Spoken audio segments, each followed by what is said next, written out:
Pero antes de hablar del tema de estos animales, depredadores que andan por ahí, vamos a hablar de economía un poco para calmar la tensión aquí. Después al que se ponga bravo, pues le soltamos el caimán.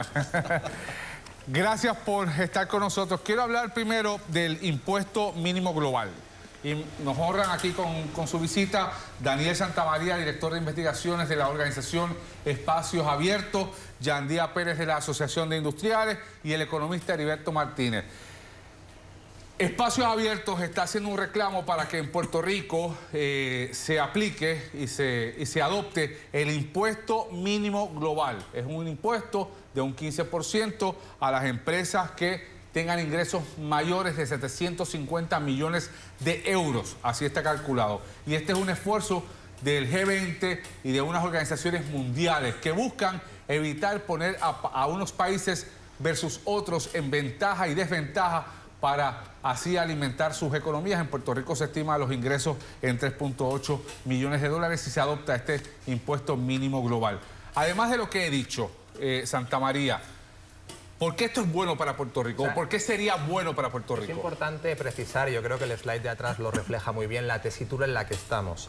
En 2024 muchos países, sobre todo en Europa, están implementando el impuesto mínimo global y están cobrando a esas multinacionales allá ese 15%. ¿Qué pasa en enero del 2025? Y de ahí el informe nuestro de qué nos cuesta no actuar.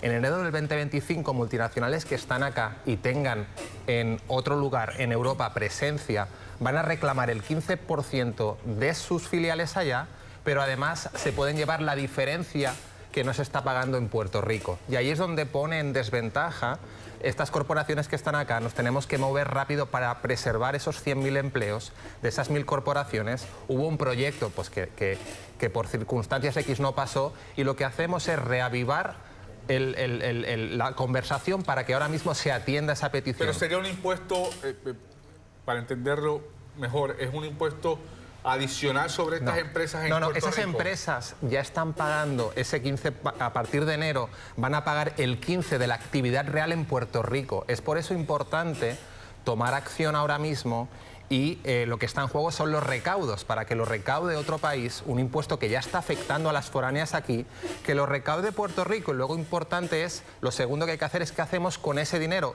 y hay que tratar de compensar a esas empresas para que se queden aquí, se preserve ese empleo e incluso se amplíe ese empleo. Voy ya mismo con usted. Heriberto, ¿nuestra economía está en posición como para una medida como esta? Ya la medida existe, que es la ley 52 del 2022, que pone el impuesto sobre las foráneas que antes pagaban el 4%. Hay un lenguaje que dispone que si se aplica el mínimo global, el GILTI tax o el tax mínimo a nivel global, en Puerto Rico entonces ese número podría aumentar.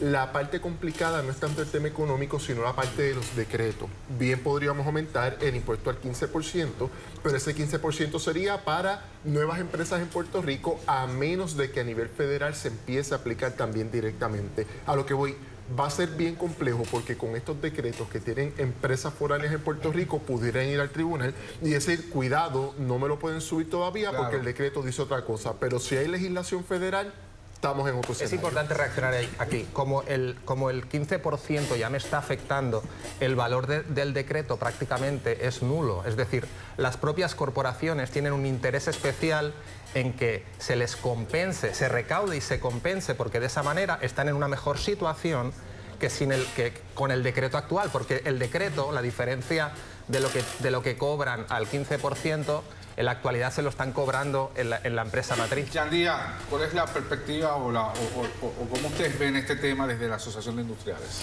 Bueno, yo creo que esto es un tema que hay que atender, que llevamos trabajando más de un año, ¿verdad? Con las diferentes partes que tienen que intervenir en lo que se promueve, que es asegurarnos de que las empresas que están en Puerto Rico creando empleos, que son las que están afectadas por esta nueva situación de pago de taxes, que no se perjudiquen ¿verdad? Que esto no se convierta en que, pues vamos a pensar que vamos a tener un recaudo adicional, sino cómo nosotros protegemos que esos empleos y esas empresas que, pues, que corren el riesgo de que tengan que pagar esos ingresos, ¿verdad?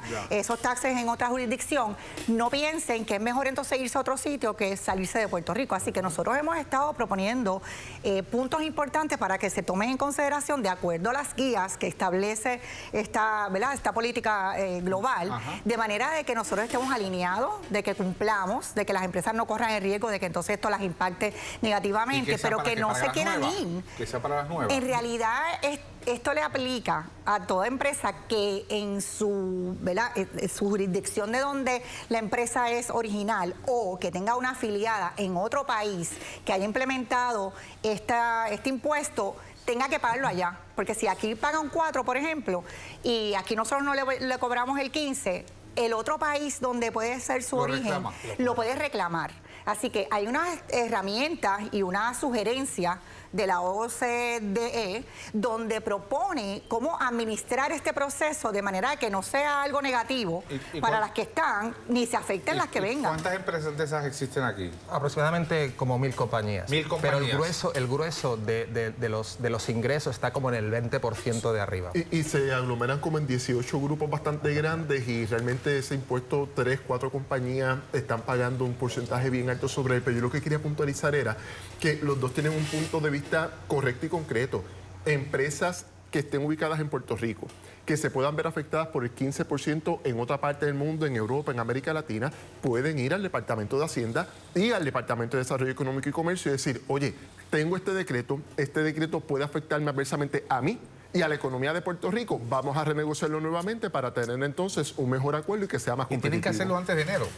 Bueno, en enero lo que pasa es que se activa la cláusula, entonces lo que va a ser injusto es que una compañía multinacional acá, la multinacional, por ejemplo, española o irlandesa, cobre y recaude la diferencia que se podría quedar acá. Entonces, con ese dinero lo que hay que pensar es cómo compenso a esa compañía para que realmente se le haga atractivo. Si no actuamos el 1 de enero, esas compañías son menos competitivas en Puerto Rico. Un tema que hay que darle seguimiento. Gracias a los tres por llegar a esta primera pregunta. Me muevo acá para el análisis con Tomás Rivera Schatz y Alejandro García Padilla. ¿Qué ustedes creen? Bueno, de entrada es importante decir al país, esto de lo que estamos hablando no es impuesto a la gente, no es algo que va a afectar los precios de sus cosas, etcétera. Sí pudiera afectar lo que genera el 50% de la capacidad puertorriqueña de crear dinero, es decir, del Producto Interno Bruto. El 50-51% del Producto Interno Bruto es la manufactura. ¿De qué es de lo que se trata? Como te lo estaban explicando ellos. De los países que están bajo, que han ido adoptando el impuesto mínimo global, si no lo cobra la jurisdicción donde se crea la riqueza, lo puede cobrar la matriz de la riqueza. Si lo cobra la matriz y no lo cobramos nosotros, pues entonces resulta que ese país de donde es original la empresa le está haciendo a esa empresa más caro estar en Puerto Rico. Para que no se haga más caro que generen empleos aquí, que generen riqueza aquí, lo que están proponiendo, ¿verdad?, es que nosotros adoptemos el impuesto mínimo global y que con el recaudo evitemos dos cosas. Número uno, que el país de la matriz cobre y haga más caro hacer negocio en Puerto Rico. Y número dos, tengamos el capital de dar los incentivos suficientes para que esa y más empresas vengan a Puerto Rico. Precisamente para proteger a la empresa que está aquí haciendo negocio en Puerto Rico, se presentó un proyecto en esa dirección. Llegó al Senado al final de la sesión.